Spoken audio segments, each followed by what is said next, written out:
Paano nga ba gumawa ng masarap na egg soup? Yung pangresto yung lasa at easy lang gawin. Gagamit lang tayo dito ng spring onion.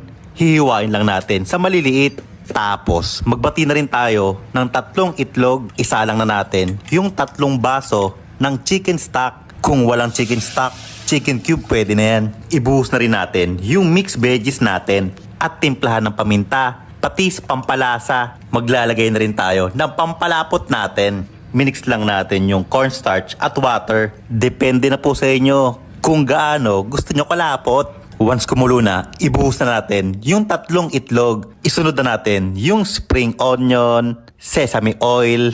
I-mix lang ng mabuti. Tapos maglalagay pa tayo ng malunggay powder. Optional. Lulutuin pa natin to ng 1 minuto.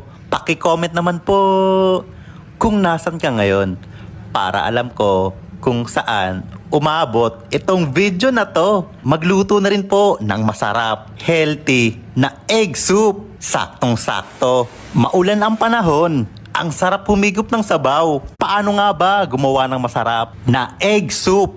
Yung pangresto yung lasa at easy lang gawin. Gagamit lang tayo dito ng spring onion.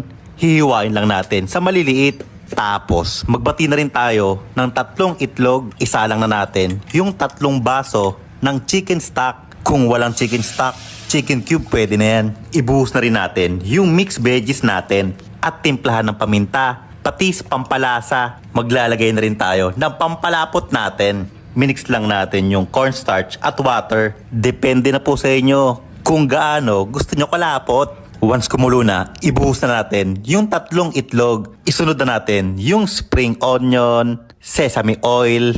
I-mix lang ng mabuti. Tapos maglalagay pa tayo ng malunggay powder. Optional. Lulutuin pa natin to ng 1 minuto. Paki-comment naman po kung nasan ka ngayon para alam ko kung saan umabot itong video na to. Magluto na rin po ng masarap, healthy na egg soup. Saktong-sakto.